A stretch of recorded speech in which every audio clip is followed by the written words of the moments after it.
வணக்கம்ங்க. நம்ம வந்து ஒரு தொழில் பண்ணிட்டு இருப்போம். தொழில மேலும் விரிவாக்கம் பண்ணணும்னு நெனைப்போம். அதுக்கு கொஞ்சம் வந்து பணம் தேவை. அப்ப வந்து யாராவது ஒருத்தர் இன்வெஸ்டர்ஸ்ன்னு சொல்லி முதலீட்டாளர்கள நம்ம வந்து தேர்வு செய்ய வேண்டிய சூழல்ல இருக்கோம்னு வச்சுக்கோங்களேன். அப்போ நம்பளுடைய முதலீட்டு அளவ விட ரொம்ப அதிகபட்சமான முதலீடு இன்னொருத்தர் பண்றவர கூட கொண்டு வந்து சேர்க்கிறப்ப, நம்மளுடைய கண்ட்ரோல் அங்க மிஸ் ஆயிருங்க. இப்ப தனியார் பிரைவேட் லிமிடெட்லாம் இருக்கலாம். நம்ம ஷேர் வந்து அதிகமா போயிடுச்சுன்னா, நம்ம கண்ட்ரோல் அங்க இருக்காது. அப்புறம் அவங்க கண்ட்ரோலுக்கு நம்ம போயிருவோம். நம்ம இவ்வளவு நாள் உழைத்த உழைப்பு வீணாயிடும் அப்படிங்கிற மாதிரி ஒரு குறள்ல சொல்றாரு.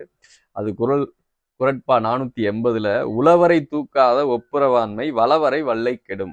உழவரை தூக்காத ஒப்புரவாண்மை வளவரை வல்லை கெடும்.